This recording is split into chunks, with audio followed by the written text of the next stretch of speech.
Hi, everyone. Before I begin, I want you to take a deep breath. This isn't just another story about loss. It's about love that refuses to fade. About a mother who thought her world had gone silent. Until one night, a familiar voice called her name again. If you believe a mother's love never dies, please subscribe to When Voices Break. It helps more people hear stories that remind us we're not alone. Now, let's begin. It's been 8 years since my son Daniel died. 8 long years that crawled by like winter days without sunlight. And in all that time, the house has never truly been quiet. Not because of noise, but because of the absence that fills every corner. I still live in the same home where he took his first steps. The creaky floors remember him. The garden still grows the same yellow marigolds he used to pick for me every Mother's Day. Even his muddy footprints on the old wooden porch, faint but still there, feel like ghosts of the life that used to be. People told me to move on. They said, "You have to live again, Amelia." But what they don't understand is, when your child dies, you don't just lose them. You lose the part of yourself that laughed easily, the part that dreamed about the future. Daniel was 23, bright, funny. He had this habit of biting his lip when he was thinking, just like his father used to before he left us. And he had plans. He wanted to start his own auto repair shop. He'd even designed the sign, Danny's Garage. Then one night, he didn't come home. The police said his car hit a divider on the interstate and got fire. Drunk driver, wrong lane. He was gone before anyone could help him. I remember that phone call, the way the world tilted beneath me. The sound of my own voice screaming. I didn't even recognize it. Since that day, my nights have been filled with silence. But it's not peaceful silence. It's the kind that presses against your chest until it's hard to breathe. Every night before bed, I whisper into that stillness. "Good night, Danny. I love you." And sometimes, when the wind passes through the cracked window, it sounds like a sigh. I used to imagine it was him, whispering back. But one night, it wasn't my imagination. That night, I woke up to the faintest sound. A voice. Soft, trembling, calling from the hallway. "Mom?" I froze. The room was dark, but my eyes darted toward the door. "Mom, please don't cry." I sat up, clutching the blanket. My heart began to race. It couldn't be. "No, Danny," I whispered. "Daniel, is that you?" Nothing. Just the soft hum of the refrigerator from the kitchen, the ticking of the wall clock. I stood, my legs shaking. I walked to the door, every step echoing louder than the last. The hallway light was off, but the moonlight spilling through the window painted silver across the floor. There was no one there. "Danny," I whispered again. "Please, say something." Silence. But deep in that silence, I could almost feel him, like the air itself was holding its breath. I waited there for what felt like hours, my hand trembling on the wall. Was I dreaming? Was grief finally making me hear things that weren't real? That night, I didn't go back to bed. I sat on the floor beside his room, staring at the door that had been shut for 8 years, and for the first time in years, I was afraid to open it. By morning, the sun had risen, soft and golden, but I couldn't shake the sound of that voice. It had been too real, too familiar. The same tone, the same quiet way he used to say "Mom" when he wanted to tell me something important. Maybe it was a dream, maybe it wasn't. But deep down, I knew something had changed. The silence I had learned to live with was no longer just silence. 3 days passed. 3 long days where I tried to convince myself that what I heard was just a dream. A cruel, comforting illusion my heart had invented because it couldn't stand the silence anymore. I went about my days like I always did, made my tea at 7, fed the stray cat that visits the porch, and talked to Daniel's photo over breakfast. It sounds strange, I know, But after so many years alone, you start speaking to the dead as if they're still listening. Because maybe they are. Still, my nights were restless. I would wake up to every small sound. The groan of the old house settling, the wind scratching against the glass. Each time, my heart would leap, expecting that voice again. But it never came. Until that Friday night. It was cold. Rain tapped gently against the kitchen window while I stood there making tea, the smell of chamomile filling the air. I reached for the honey jar, and that's when I heard it again. Clear, close, and achingly familiar. "Mom, are you there?" I froze. The cup slipped from my hand, crashing against the floor. Hot tea splashed over my slippers, but I didn't even feel it, because that voice was his. My heart thudded in my chest, my throat tightening as tears welled in my eyes. "Danny," I whispered. "Sweetheart, is that you?" The room felt heavier suddenly, like the air itself was holding something unseen. "Mom," the voice said again, quieter this time. "Don't be scared. Please, don't cry." I spun around, searching the room, but there was no one there. The only light came from the small digital clock on the counter, its red numbers glowing faintly in the dark. "Danny," I whispered again. "Where are you? I can't see you." No answer. I stood there shaking, half terrified, half desperate to believe. It couldn't be real, but it felt real. And then, just before the sound faded, he said something that made my knees go weak. "I've missed you, Mom." I fell to my knees right there on the kitchen floor, crying into my hands. "I've missed you too, baby." Every single day. The next morning, I called my sister Laura. I didn't tell her about the voice. I couldn't. She'd worry. She'd tell me I was hearing things. She'd call the doctor again like last time. So instead, I just said, "I haven't been sleeping well." She sighed on the other end. "Amelia, it's been years. You've got to let him rest. You need to rest." I promised her I would. But after that call, I sat in Daniel's room for hours, running my fingers over the dust on his bookshelf, over the framed photo of his graduation. I whispered into the stillness, "Danny, if that was really you, please, say something again." Nothing. Just silence. I waited for days, but the voice didn't return. A week later, it happened again. I was in the living room this time, folding laundry. It was late. The clock read 11:47 p.m. And then, softly through the air, so close it made me drop the shirt I was holding, I heard it. "Mom, it's me. Please don't tell anyone I spun around." "Danny, promise me, Mom. Don't tell anyone I'm here. They'll take me away." My heart pounded so loud I could barely breathe. "What do you mean, take you away? Who's going to take you?" No answer. Only the faint hum of the old refrigerator in the background. That night, I couldn't sleep. I just sat up, listening, hoping, trembling. The next morning, I began to notice something strange.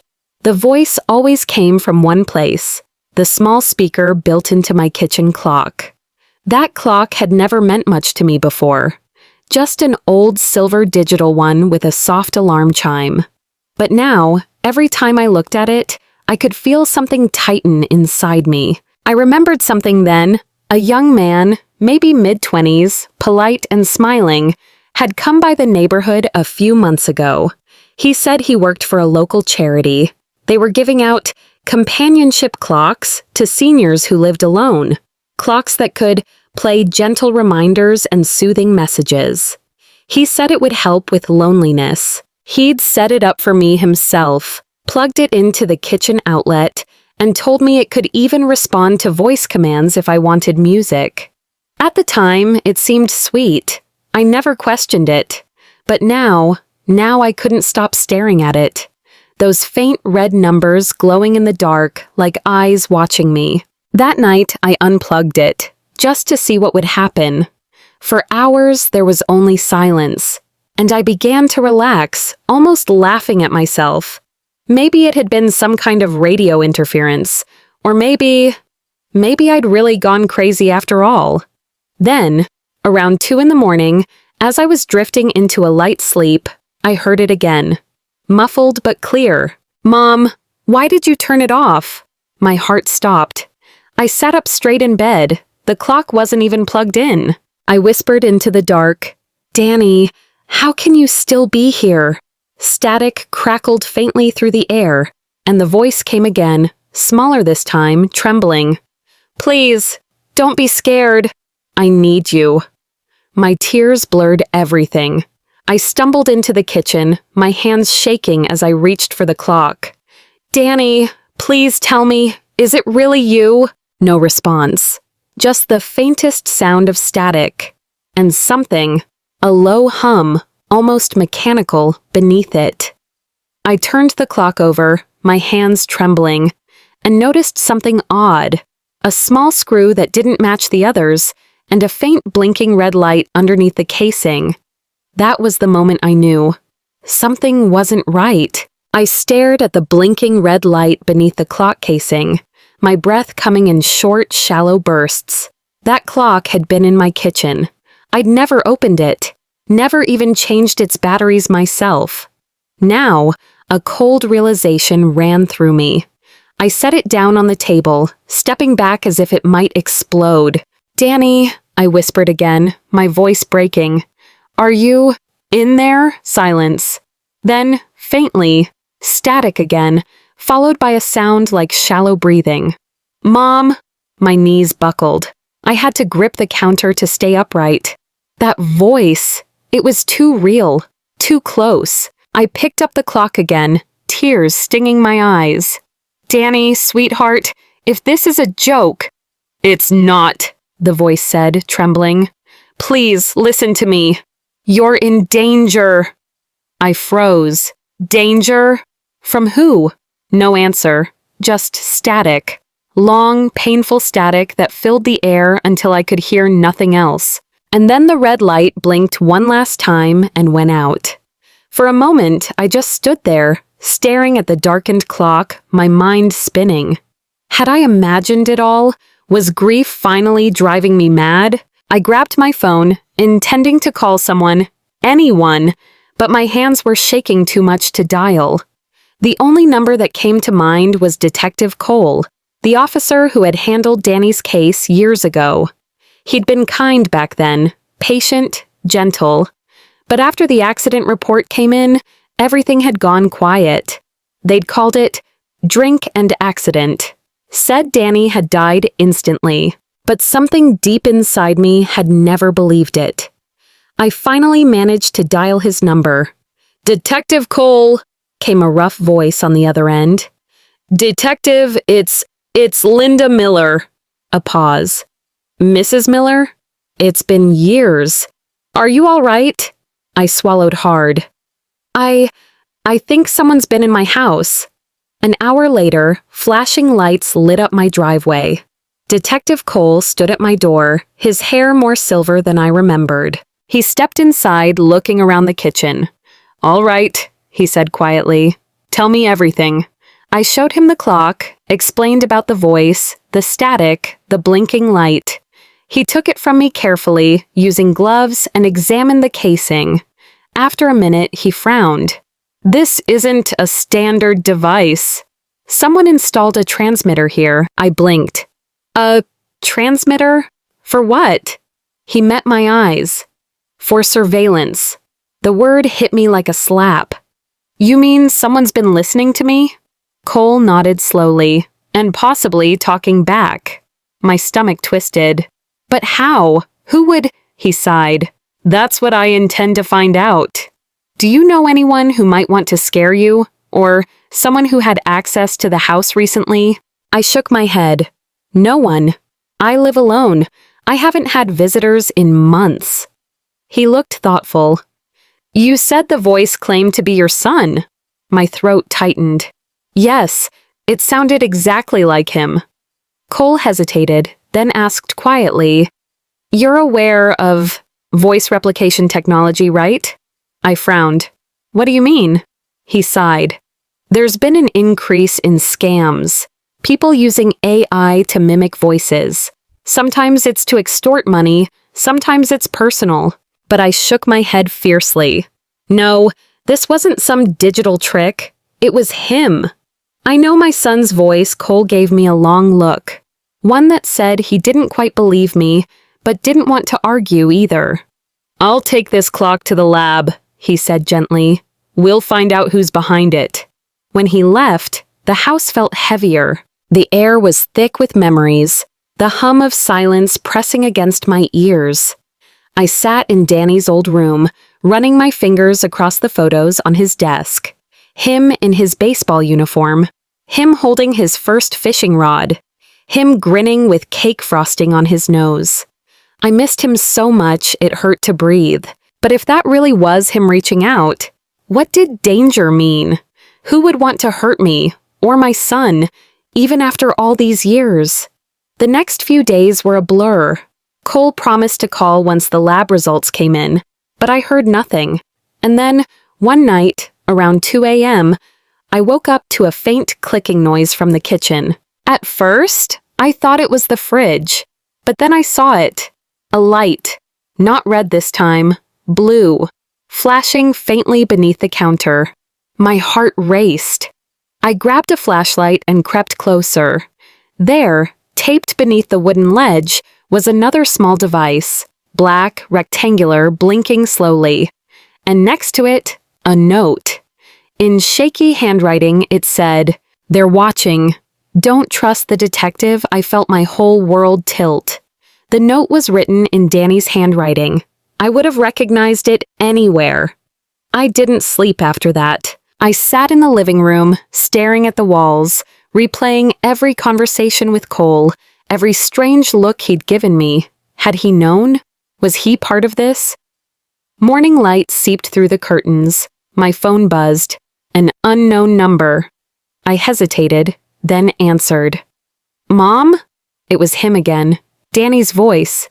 "Danny?" I gasped. "Where are you? Please tell me what's going on." "Mom, listen carefully," he whispered. "Don't go to the police again.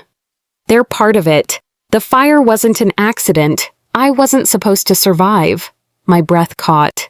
"What are you saying? Danny, what do you mean you weren't supposed to survive?" Static hissed. His voice broke up, fragments cutting in and out. "They covered it. Not safe. Trust no one. Mom, if they find me..." Then silence. The call ended, and this time the red light in the clock flickered back to life all on its own. The red light flickered again. I stood frozen in the middle of the living room, the phone still in my hand. The silence around me felt too heavy, the kind that presses on your chest until you can't breathe. Then the voice came through again, quiet, desperate, broken. "Mom, if you love me, you have to leave the house. Now." My knees went weak. "Danny, what's happening? Where are you?" Static filled the line, and then, faintly, "They're coming for the clock." "It's proof. Don't let them take it." The call ended.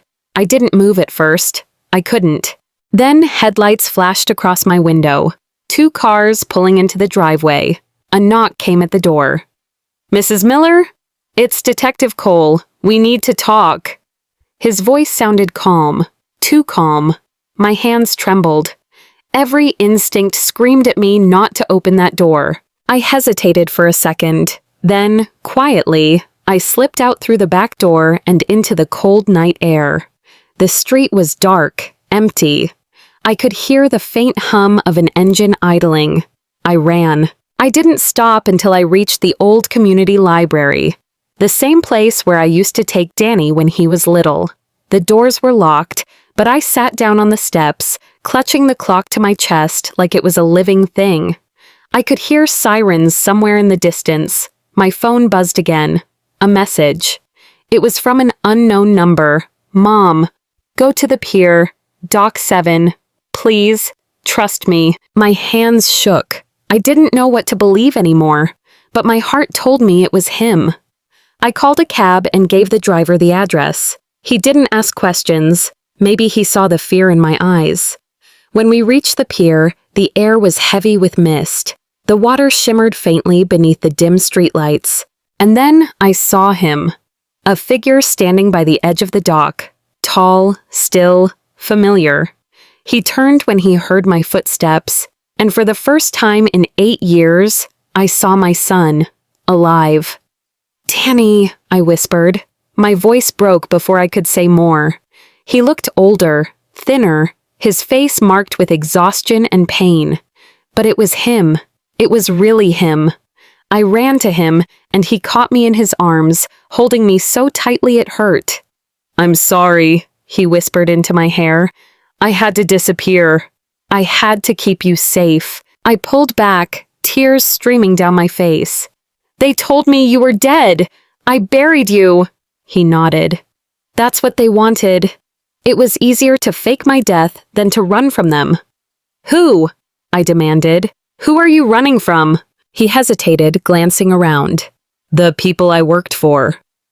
I was privately part of a research project, military tech. We were developing prototypes for communication networks, experimental signals. Something went wrong. I found out they were using it to spy on civilians. I stared at him, struggling to process the words. He continued, voice shaking. "When I tried to expose them, they silenced everyone who knew. The fire, it wasn't an accident. It was meant to erase evidence. I escaped. But they've been watching you ever since." My heart was breaking and racing at the same time. "All this time," I whispered, "I thought I lost you." "You didn't," he said softly. "I watched over you when I could." The voice through the clock, that was me. "I had to warn you before they came for the last recording." "Recording?" He nodded. "The clock wasn't just a transmitter. It's proof. It contains everything. The conversations, the evidence of their surveillance program. That's why they're coming, suddenly." A car door slammed in the distance. Danny's head snapped up. "They found us." He grabbed my hand. "Mom, listen to me. You have to take the clock and go to the police station downtown. Ask for Special Agent Hayes. He's the only one you can trust. Tell him everything." "What about you?" I asked, terrified. He smiled sadly. "They can't know I'm alive yet." "Not until it's over." Before I could protest, he squeezed my hand, a silent goodbye, and disappeared into the shadows near the dockyard fence. I stood there, clutching the clock, my heart shattering all over again. Moments later, headlights appeared on the road behind me. 2 black cars screeched to a stop. Men in suits stepped out, flashlights sweeping the fog. I turned and ran. By the time I reached the main street, the sky was turning pale. My lungs burned, my legs trembling, but I didn't stop until I saw the glowing sign of the downtown precinct. Inside, I collapsed at the front desk. "Agent Hayes," I gasped. "Please, tell him Linda Miller needs to see him. It's about Project Signal." The officer stared at me, then hurried into the back. Moments later, a tall man with tired eyes came out. "Mrs. Miller," he said quietly, "we've been expecting you." He led me to a private room and locked the door. I handed him the clock. He looked at it for a long moment, then nodded slowly. "You did the right thing," he said. "You've just helped uncover something very big." It's been months since that night. The investigation went public. Arrests were made. The news called it the Signal Conspiracy, a massive surveillance operation hidden behind government contracts. They called me a whistleblower. But I didn't care about any of that. All I cared about was finding my son again. I returned to the pier every week, hoping to see him, but he never came back. Then one morning, I found an envelope taped to my door. Inside was a single note, handwritten, the same messy scrawl I knew so well. "I'm safe, Mom. Don't look for me. Just know that I love you. Always." And beneath the note, the leather bracelet I'd given him when he was 16. I sat on the porch for hours that day, holding it tight in my hand, For years, I thought grief had stolen my voice, that losing him had broken something inside me beyond repair. But now I understood. Some love doesn't end. It hides in the spaces between words, in the static of an old clock, in the whispers of the night. And even when voices break, love still finds a way to be heard. If this story touched your heart, please take a moment to subscribe to our channel, When Voices Break. Every story here carries a piece of love, loss, and hope, a voice that deserves to be heard. Thank you for watching. Until next time, remember, sometimes, even when the world goes quiet, love still whispers back.